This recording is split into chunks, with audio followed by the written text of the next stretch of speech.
Nyuma y'umugwi wa Dinamo wirukaniwe mu nkino za BAR, abakunzi b'urukino rw'amaboko kwa basketball baja mu gahinda. Apotre Jean Paul Manirakiza arongoye FEBABU mu kiganiro n'abamenyesha makuru abajijwe ko FEBABU yakoze ivyo yategerezwa, yishuye avuga ati: kuwa gatanu buca bakina niho ikibazo caje habona. Tukibajijwe n'abatwara umugwi. Twaravuganye yafata inzira byaciyemo biragera hajya bigera.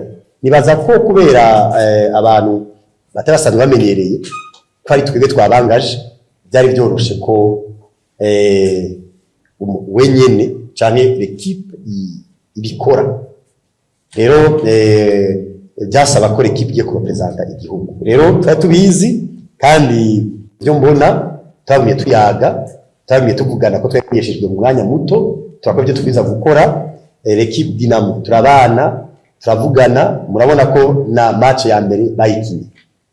Mategeko iyo umuntu amaze gukina match ya mbere muri competition nuko babemeye ibikurikira, kandi match yabaye comptabilize, yaraharuwe iremegwa, kandi ko nayivuze avuze ko kuri RFI navuze ko batatu barije byango bazifuke, nibatubagije twagize ama correspondance ya no hino, muga ama correspondance nibatwishuye barabakinishije ntago batubagije. Iyo batubaza hari kwagiye ati yego ni mugire kujya nyene, hagaga tubasaba ko abandanya kujya nyene. À notre grande surprise comme tout le monde tubona yigira kabiri bateye forfe.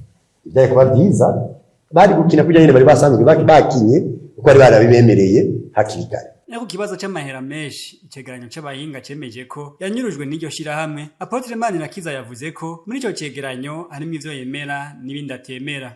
C'est ça la facture yakoreweko. Yango batore 72 milliards à base yayo.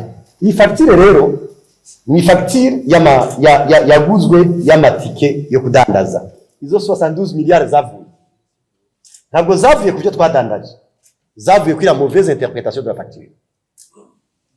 That's why bavuga bati le chiffre d'affaires potentiel à base de la facture. Tugomba turemeshe abantu tubabwire ke ivyo bintu bya 72 milliards ivyo byibarabara audite byamwindishika hajya twayemeye sava tukadutora ubunenge bumwe muri ndani, bisaba yuko harimo ivyo bavuze binakenewe ngo niveau de fédération. Burya umuntu atumbiza abahinga ntaco yoshikana, mbwo numva abahinga nabonyene bagiza kwisunga amategeko.